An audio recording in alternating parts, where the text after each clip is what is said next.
Apparently it worked. Tara can join this one. Yep. So the deal is, hold on. Whenever I have my VPN on when you call and forget to turn it off, then I cannot connect to that call no matter what I do, and even after I turn it off. So I just need to be able to remember that. Interesting. Turn it off. Turn it off. JR, you got a haircut. Looks good. I did. Yeah. My wife does my haircuts, and so it was getting real bad. I used to try to do those for Brett, and I don't anymore. And he won't let me near him with scissors. It was not good. She did a good job though. That's really good. I will pass that along. Matt cuts his own hair. Does he really? Wow, that can't be easy. He just shaves his head. So he did. Yeah, I guess that makes sense. Because he just uses his electric razor if it's too long, and then just uses the regular razor. He often asks if he can cut mine, and I tell him no. He's like, I'll just shave it right off for you. It'll be really easy. I've trimmed my own hair a little before, but I that's about it. showed JR there's a little 2-year-old asleep on the couch. That's awesome. Her siblings are getting vaccinations, and Michael's asleep, and her mom is resting upstairs. And I was trying to get her to lay down in the living room, and she wouldn't. And when I came in here, she was just crying in the living room, "Mama, mama!" So I went and got her, and then she fell right to sleep in here. Like she's 2. She needed to take a nap, but she just didn't want it. Change. And then she was like, they got them off phones when they got in the U.S. Like they just play games on them. Like they don't call or anything. It's like play games on them. And so she was sitting here like this with her phone. And then just fell asleep. So then I moved her, but yeah. Wow. How are you doing? Good. I'm sick, but outside of that, I've just been doing too much. I haven't had a break, so. Well, we can get this knocked out pretty quick, and then that way. Yeah, I know you need to get back to what you need to. I started a document. There's nothing on it. Let's see what we're into. I would like to really just focus on what's going on with you, Robbie. Are you free to speak about all this stuff, or is there anything we have to be? Okay. Like right now, they're they're fine. And there's no privacy concerns or anything like that. I mean, there's stuff I don't know. Yeah. I've been here for a day, so. I am actually a little more cautious than the network, which is kind of funny because this is his job, and I've been like, he's posted some pictures, and I won't post pictures. Yeah, yeah. Because like I've sent pictures to people, like family members and stuff, but I won't post them on social media because I feel like it makes sense. I feel like it's taking advantage of them. Oh yeah, and making them kind of like a zoo exhibit.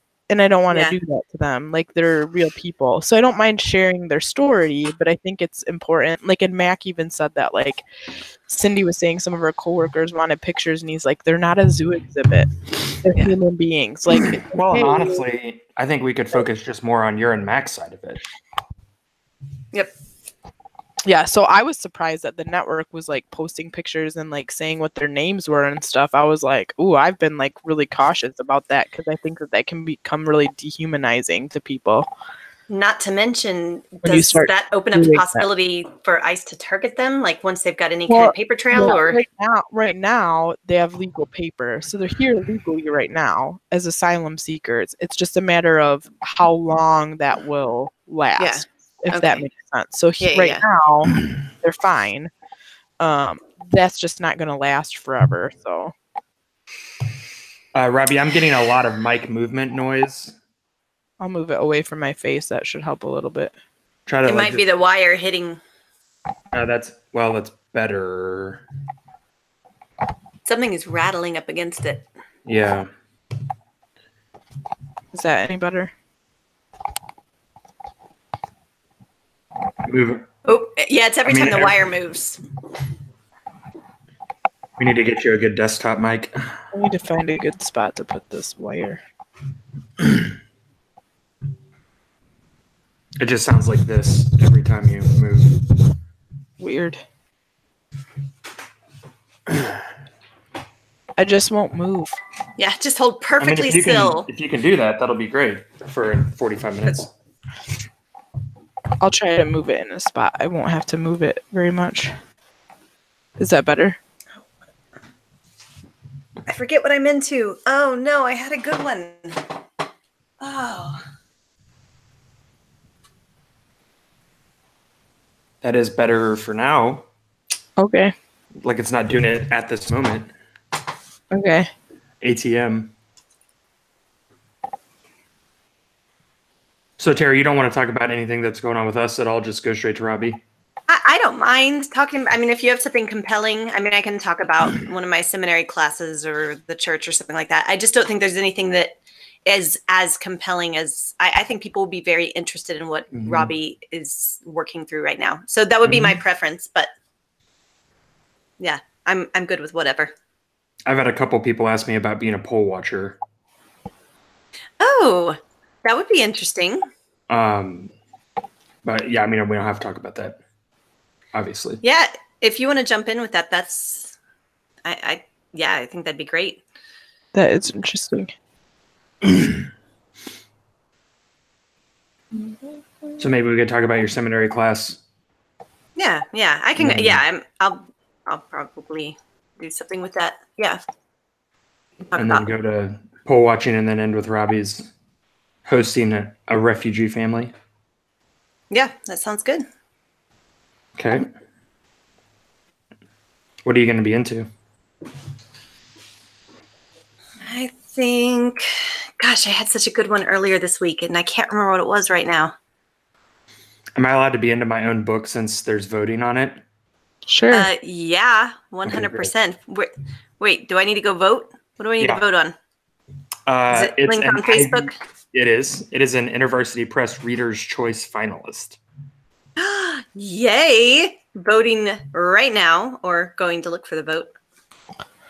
Am I allowed to be in the Haunting of Hill House, even though you already mentioned it a few weeks ago?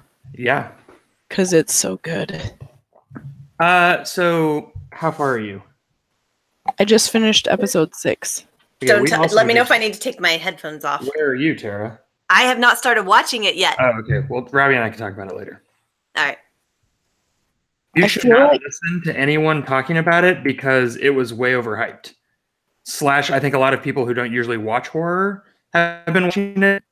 So things that I was like, oh, that was cool, but like fairly predictable. Other people have been like, that like blew my mind. What in the world? Oh, okay. Hey, this is a cool genre. Have you heard of it? It's called horror. Yeah. I like it though because I feel like it has fairly good storytelling. Yeah. Oh, I think it's great. That's my thing with horror. Like if it's just horror for the sake of being scary, I don't really like it. So. I mean, my favorite horror is the stuff that has great story. Yeah. Did you read the Halloween article?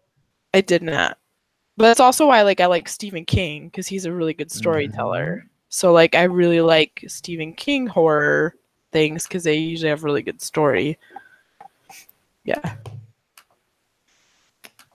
Not to be that guy again, but getting Mike Rattle a lot again. I don't know why. It's not usually that bad, is it? Yes. It's always that bad? Yes.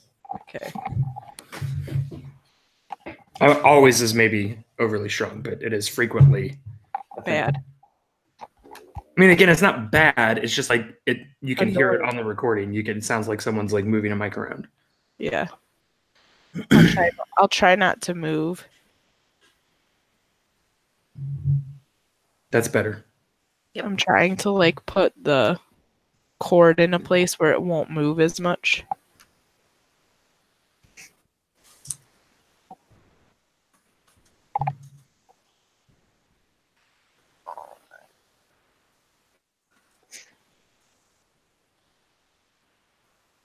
Did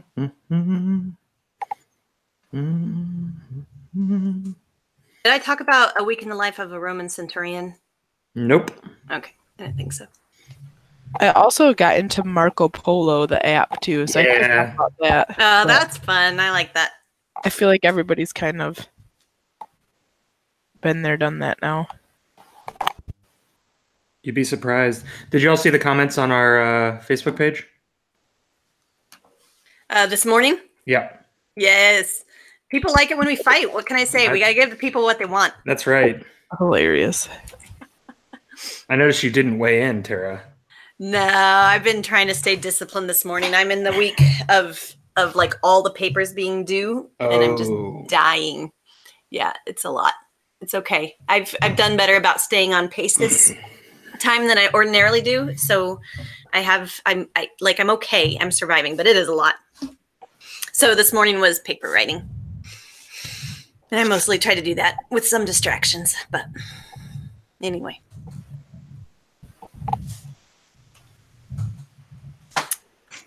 All right. Are we ready? Let's do it.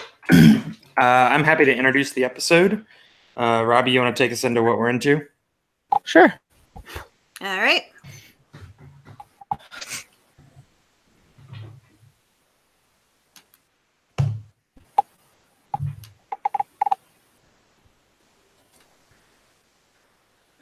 Welcome back to In All Things Charity, your favorite Wesleyan feminist theology podcast. I'm J.R. Foresteros. I'm Tara Thomas Smith. And I'm Robbie Kanzler. We are talking. We have some big things going on in our life right now, so we're going to talk about that. But first, before we get into all of those things, we need to talk about what we're into. So, Tara, what are you into this week? Well, I am into really one specific book, but it's a part of a series. And it is not something I ordinarily would have picked up, but it was required reading for one of my seminary classes. And it's called A Week in the Life of a Roman Centurion. But it's part of a series put out by InterVarsity Press, where it does, yeah, that's right. JR is our local representative. It's a series that focuses on a week in the life of, and then something to do with biblical studies. So what they do is they ask biblical scholars, not writers, biblical scholars, to write a fictionalized account of either some aspect of the Bible or an aspect of life that would have to do, particularly in the New Testament. And as you can guess, kind of your mileage may vary as far as the storytelling aspect goes, but the one that I read was solid. It was engaging and interesting, The Life of a Roman Centurion. But what was most helpful about it to me, and the reason why I'm recommending it, is that what the whole conceit is, they go through the story, but then the scholar will pause the action in the middle of a scene and then sort of have an interrupted call out box that tells you, okay, so here's what's going on here. In an honor and shame culture, this is how so-and-so is feeling. And in order for the other one to respond and save face, they have to respond like this. And these are the options open to them. And so it's kind of like watching a movie with a director's commentary on, only reading a book. And it's well done. And what I liked about it in this particular book was not any one new thing that I learned. Most of it was information. It's sort of stuff a lot of people know if they've really done much research into biblical history, but it made sense and connected dots for me in a way that doesn't happen when you're just reading academic prose. So I enjoyed it. I made connections. I feel like it brought a lot of things to life for me, and it was a pretty solid story on top of that. So don't read it for the fiction. Don't read it for the academics. Read it for the way that it connects all of it for you, and I definitely recommend it. Awesome. JR, what are you into? I'm going to be into two things this week, if that's okay. What? No, not okay. I mean, one or the other. I'm cheating a little bit. So I've got a new game that is super fun. It's called Ravine, and the conceit of it, it's for 3 to 6 players, and the conceit of it is that you're all survivors of a plane crash, and you have to work together to survive until you. I'm so excited about this. Oh my gosh. All right. I'm super into games, and I'm really into cooperative games lately. So this is like entirely cooperative? Well, until it's not, right? Ooh, even better. So for instance, it's all card based. Like there's different cards, and you have to go foraging every day, and you only have so many like heart points. So like you have to spend heart points to go foraging, and then you hope you find food to replenish those, or you find materials that you can build weapons or shelter. And say you're playing with more than 3 persons, if you build a shelter, it only holds 3 persons for a night. And so you have to decide before it's nighttime, like who gets to be in the shelter and who doesn't. That's what I'm saying. So many boxes for me. So that's what I'm saying. Like, it is cooperative until it's not. But cutthroat. Right? I mean, and then every night something bad happens. You have to flip over a night card, and your camp could get attacked by an animal, or there could be a weather event or something like that. So it's collecting resources, it's navigating how to do them together, and then the difficulty setting is basically how many nights your group has to survive. So you can do just a few nights or a lot of nights or whatever. It's a really fun game. We've played it probably half a dozen times since we've gotten it with some friends, and it's really, really fun. Oh man, that sounds amazing. I'm already on Amazon looking for it. That's Ravine. I'm also going to shamelessly be into my own book, Empathy for the Devil. Is that allowed? I hope so. I can be into it for you.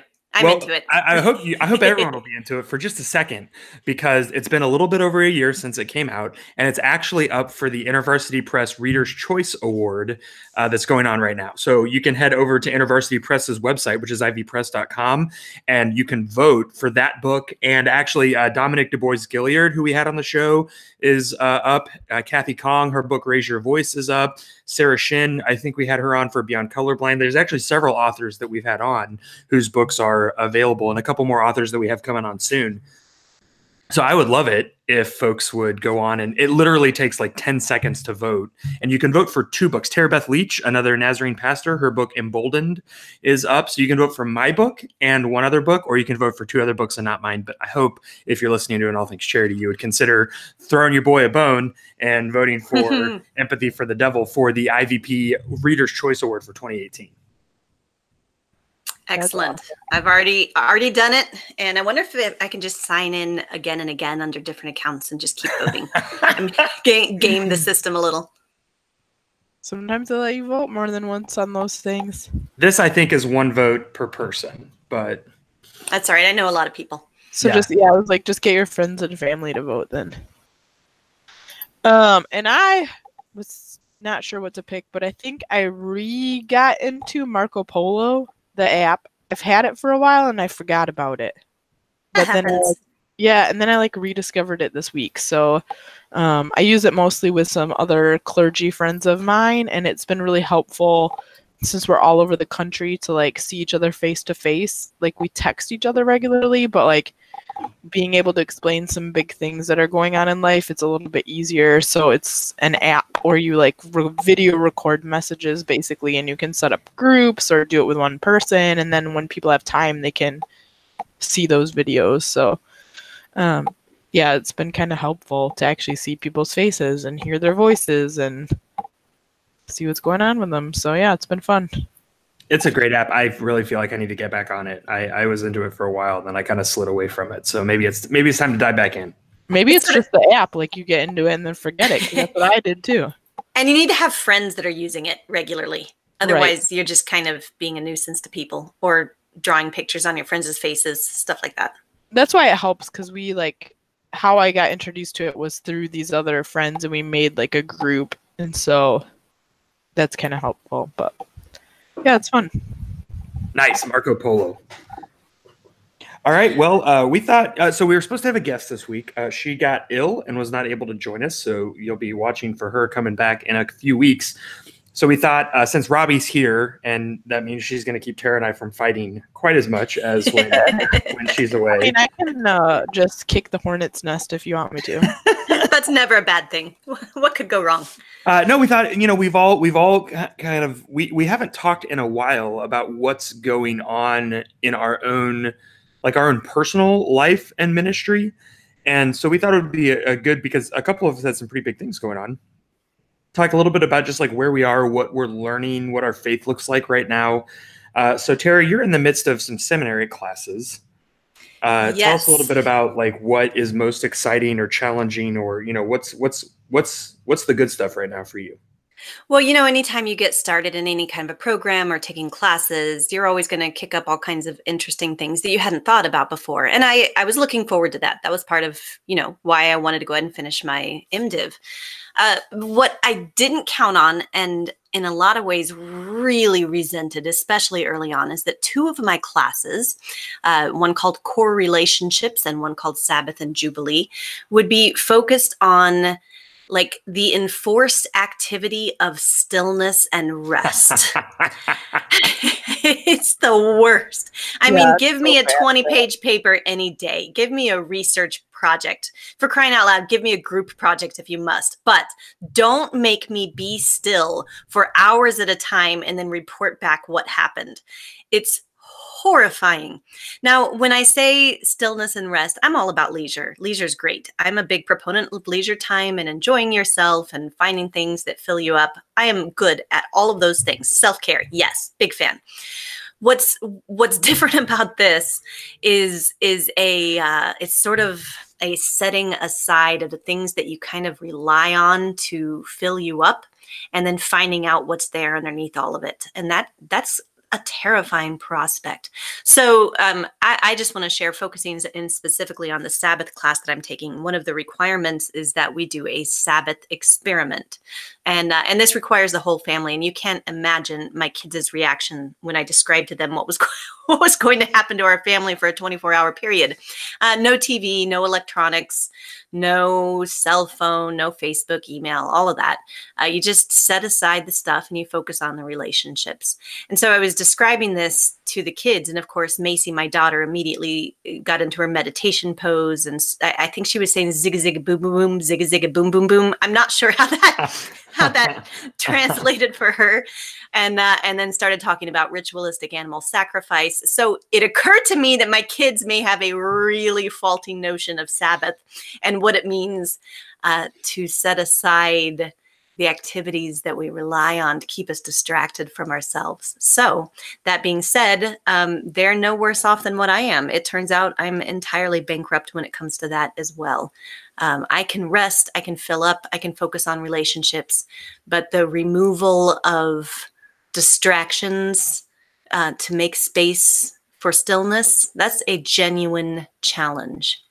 But ultimately, I think it's good. And as awful as that may sound to those of you who are anything like me, having a class that's forcing me to do it has been good for me. So I guess I recommend it.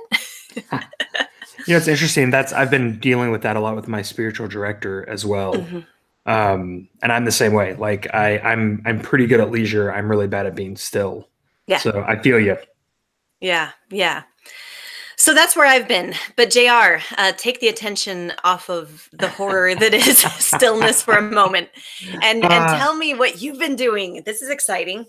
Yeah. So I think, longtime listeners know that I've been doing a book club where we gather once a month with folks from kind of all over the Metroplex in Dallas and a couple of folks long distance Skype in. But we get together about once a month. And we read books on race that are written by persons of color. We started doing that right after Charlottesville last year.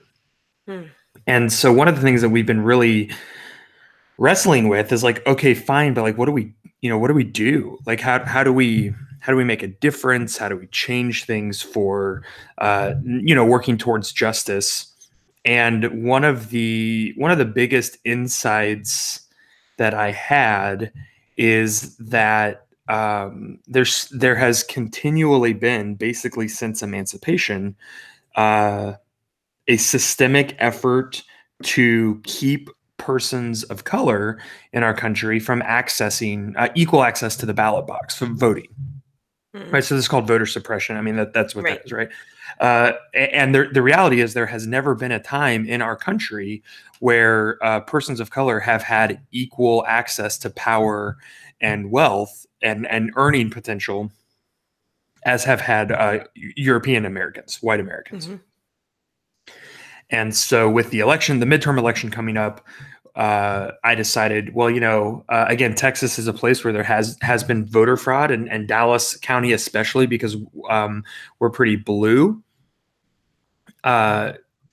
compared to, especially to a lot of the rest of the state, has been a place where that's actually popped up quite a bit. So I volunteered to be a poll watcher, which is a thing where basically you go in, you're not volunteering at the polls. You're basically volunteering to watch the folks volunteering at the polls.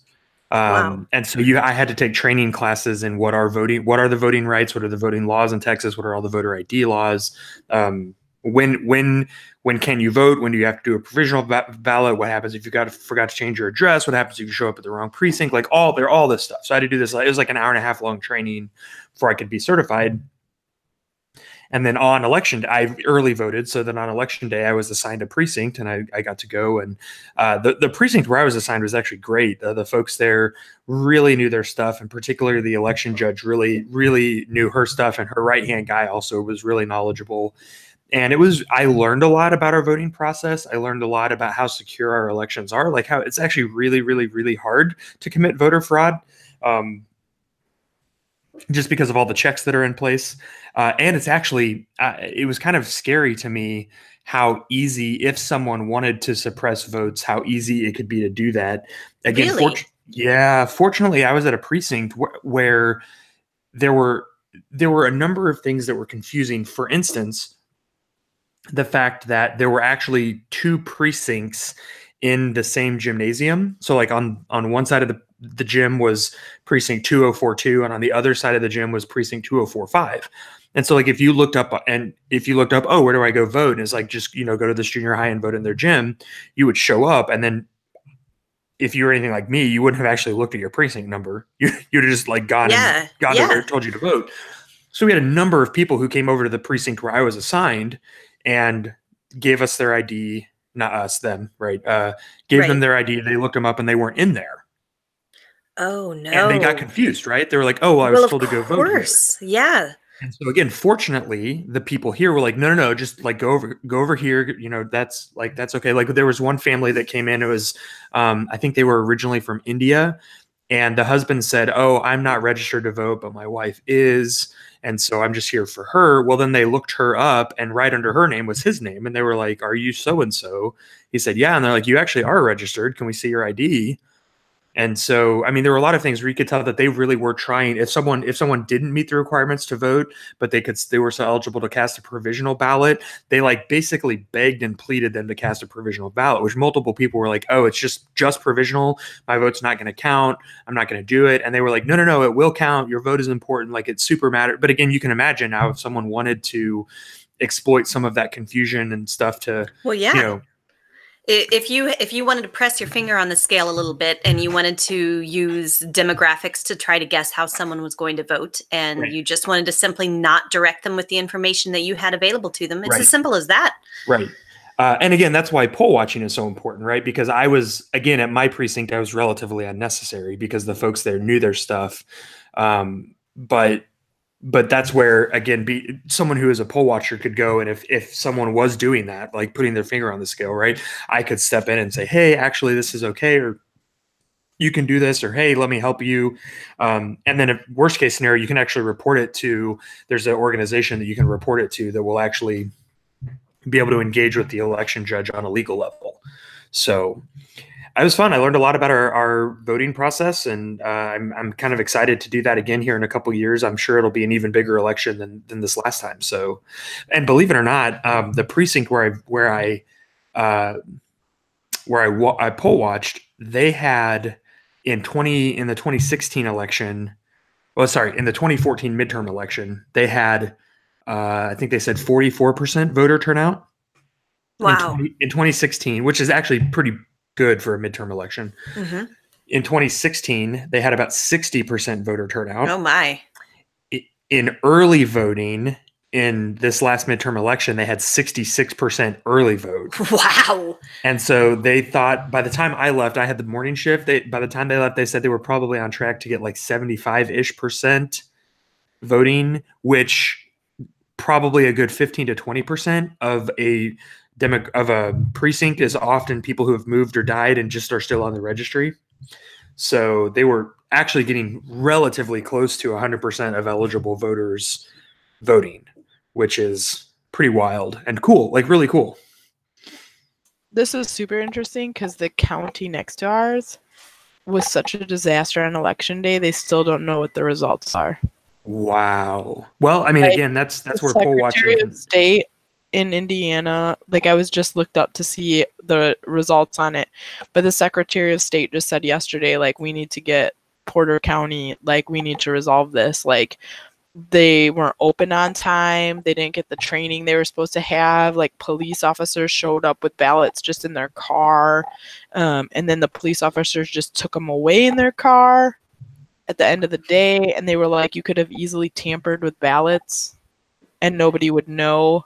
My goodness. And see, that's the thing. As a poll watcher, you have the legal right to observe every single part of that process, including picking up the ballots, setting up the voting machines, and then you can actually follow the election judge with the ballots to where they're turned in. Like, you can watch every single part of the process. So are all districts, you can become a poll watcher anywhere, correct? Like that is always something available. You have to register through a party or through a candidate. Oh, okay. So I actually just emailed and called both the Dallas County Republicans and the Dallas County Democrats and kept calling people until someone called me back. Wow. So it's not like they make it easy for you. That's awesome. They were pretty overwhelmed, I think. Oh, sure. Okay. So, yeah. Wow. What a great thing to do. What a great way to like tangibly do something that may not, like in your case, it may not have really felt like it was a big deal as far as whether or not anything would have gone wrong if you hadn't been there. But man, in some cases, it could make all the difference in the world. Well, that's just it, right? Yeah. So I just don't know. Right. So that's I don't know. And again, that was something that came out of, as a pastor, I have a flexible schedule. You know, I could make myself available on election day. I mean, it cost me my day off, right? Because I had to do all my normal Tuesday work on a different day, but I had the ability to do that. And it was something that I felt like it was a way I could make a real tangible difference. So I decided that I needed to, step up and do it. And if you live in Porter County, Indiana, you should sign up to be a poll watcher next time, apparently. Well, Robbie, I have been very excited to get the chance to talk to you about what's been going on in your life. JR and I have had, honestly, the privilege to watch and observe and hear the story of what's been happening. And I wonder if you could just catch our listeners up on what's been going on with you. Yeah, so maybe a month ago, I'm not sure, probably about a month ago, there's a immigrant and refugee ministry in Hammond called the Welcome Network. And so it's a Christian ministry. They're interdenominational. Like, the only way they get funding is through partner churches. We've partnered with them for a while as a church. And so there's a couple Nazarene churches on our district that partner with them. And so I get their emails, and he emailed probably about a month ago. And there were like 3 items on the list, and the top one was, we desperately need housing or spare rooms for Congolese refugees. They're running out of space. If you have spare rooms that you're willing to let us use, please let us know. And so I talked to Matt, because this has been a big part of who we are since we've gotten married. Like, we said that our house, we have like an open door policy. So if somebody has a need, then we try for space and we try to meet that. And so I talked to him and I was like, hey, welcoming the strangers, welcoming Jesus, are we open to the possibility of having people live with us? And Mac was like, oh yeah, of course. And that's legitimately how he said it. He was like, oh yeah, of course. So I emailed back and said, we have some spare rooms. If you need us, like, let us know. And I wasn't sure if I'd hear back from him or not. And it took a few weeks. And then we set up a coffee date and we met. So we met this last Friday. And we record on Thursday. So it's been less than a week. And we met for coffee. And he said to me, of hundreds, like probably 1,000 emails, you were one of 2 pastors that even responded. Wow. And he was like, legitimately had tears in his eyes when he said that to me. And he's like, it frustrates me to think that the church is becoming a place that's not hospitable to others, because that's his heart and his calling and passion. So I said, well, whatever we need to do, like if we need to move Michael into our room with us, if we need to move furniture around, like whatever we need to do, we'll do. So he said, well, he said, I've never met anybody like you before, which was a little sad to me, but it's like, I've never met anybody like you. There's a lot of ways to take that kind of a statement. Like, that's a compliment to us, but it's really an indictment on the church, right? Yeah. Like, that's kind of how it felt. Like the church as a whole has lost a bit of the hospitality side of things. And so, Sure. and I understand not everybody has space, and I get that, but when you're one out of two pastors to even respond, when you send that many things, like nobody has an empty parsonage somewhere or anything, like that's hard to believe. But so we said, I said, they're welcome at our table, they're welcome in our home, whatever we need to do, just let us know. And so he said, well, you're at the top of our list. You could hear from us in a couple days. It might be 6 months from now, but you're on the top of our list. So that was Friday. So I get a call on Sunday. So 2 days later, there's a family of 7. So a mom and a dad and 5 kids. They just got into Texas. They're in a partner ministry in Texas. Can you take them? I understand it's a lot of people. And we were prepping for like church Thanksgiving that night. So like Mac's like, we have to make this turkey, like while I'm messaging them. So anyway, Mac and I decided, like, yeah, of course we'll take them. And one of my congregants was actually at our house, like helping us get ready for evening church. And she looked at me and said, I hope you know that this is not just you. This is our church together being called to this work. So nobody's going to leave you out on your own to provide food and whatever. We are in this together. And so we were like, all right, we'll take them. And so then once we said we'll take them, he messaged me back and said, all right, they'll be here on Tuesday. We ended up having some stuff come up Tuesday night. So they ended up staying with the director Tuesday night, and they came yesterday. It was Wednesday. So literally between when I had the conversation on Friday to yesterday, Wednesday, so like 4 days, we went from, all right, we're on the list to receive refugees to having a family of 7 come and live with us. Wow. And can you talk a little bit about, I don't know, like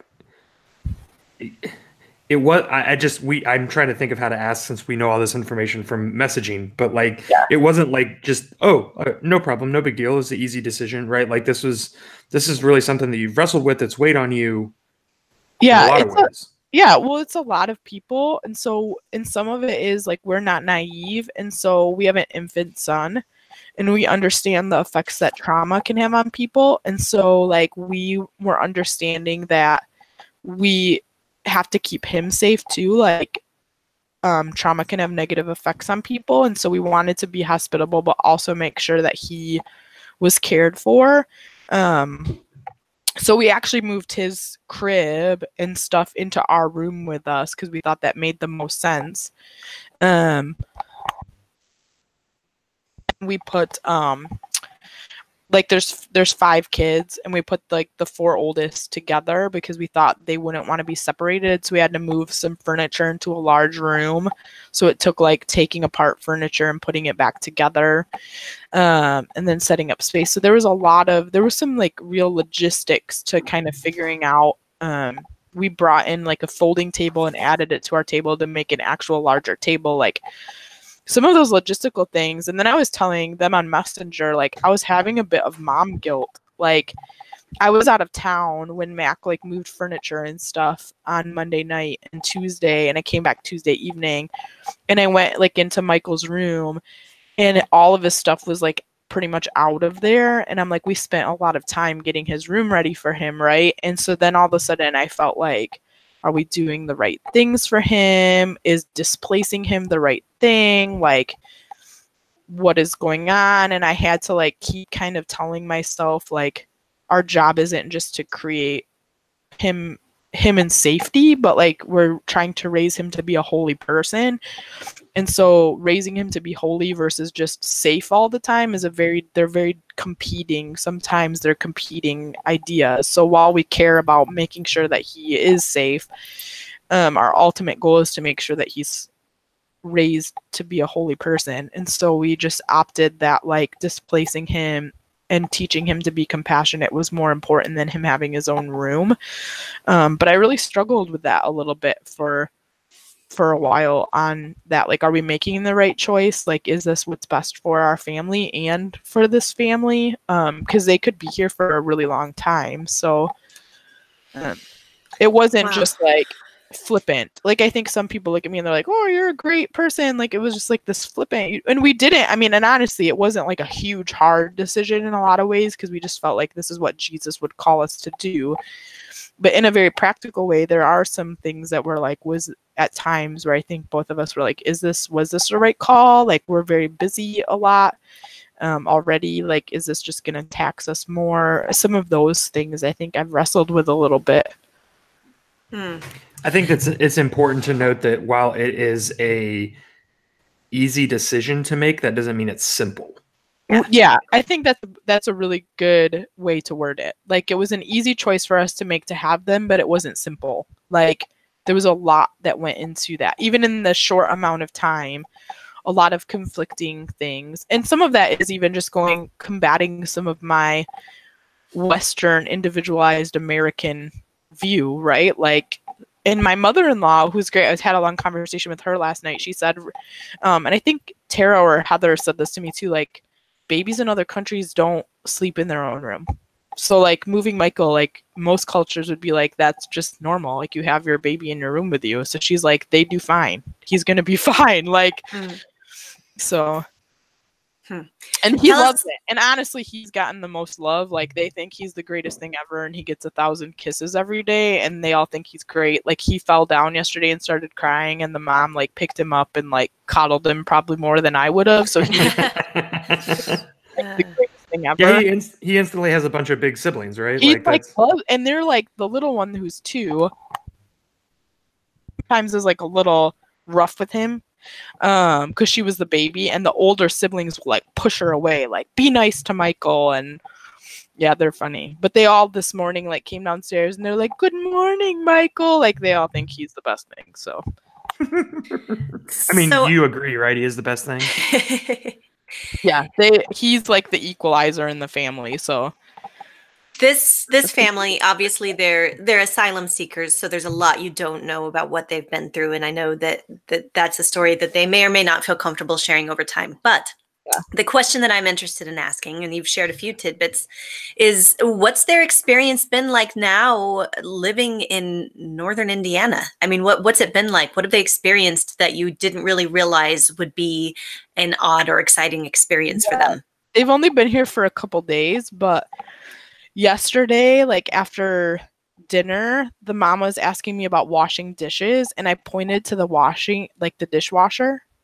And she looked really confused. And we have a translator that comes for a couple hours every day, Felice. And Felice was like explaining to her, he goes, she's never seen a dishwasher before. Like, she was really confused why I was putting dirty dishes in this machine. Like, so they like today, the older sister did dishes for me, and the reality is they're never going to use that dishwasher. Like, it's just too much of a learning curve. Wow. But he said probably they've never used a washer or dryer either. So we'll probably have to like walk them through that. They had never seen a pet dog before, because where they're from, dogs do not live inside houses. Dogs are scavengers. or they're guard dogs of affluent people. Wow. And so you wouldn't like be around them. Or snuggle a dog or have a dog as like a friend. And our dog is very big. And so we actually have her at boarding today, and we had her yesterday just so they can acclimate a bit. But we had her at boarding, and then so we could talk to them about the dog before we introduced them to her. They responded overwhelmingly well, but the kids were like taking videos and pictures of her, and they're like, the dog, like new, but they're still a little scared. And so she like chased one of the girls once and she like grabbed onto me like crying, and I was like, it's okay, we won't let her get you, and we're showing them like how to tell her to sit and stay. And but Mac brought her again today to boarding for the day, like doggy daycare, so they could acclimate a little bit more without having to deal with her too, because it is a lot. She's like 90 pounds, so she's not small. But then today it snowed, and they've never seen snow before.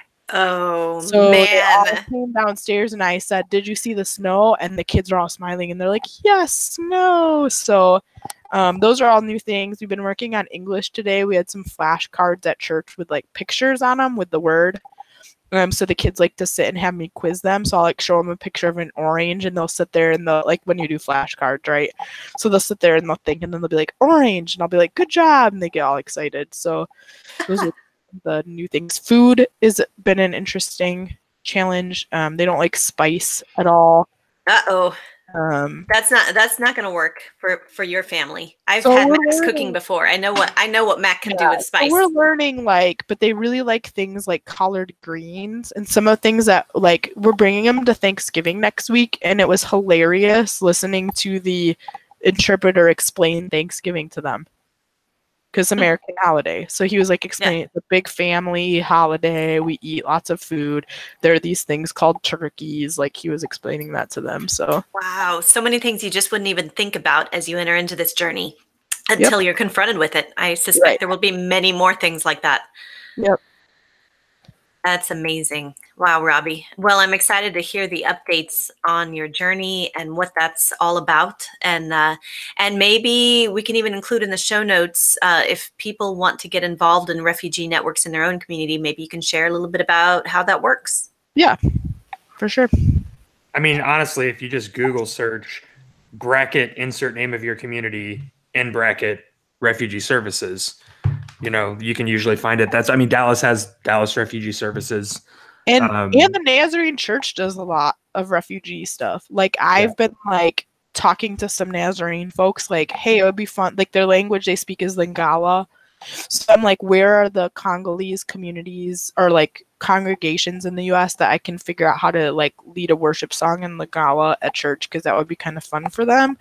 And they're all like, oh, here, and here, right? So like there's this whole network even in the Nazarene Church, I think, that is really helpful. And it's not going away. Like we're just going to continue to get more and more refugees as things like trafficking are an increased problem, and some other environmental issues. So it's just going to continue to be an issue that we have to be aware of. So. Well, it's really exciting to hear what's going on in your lives and what God is doing. I really enjoyed. We should do shows like this from time to time.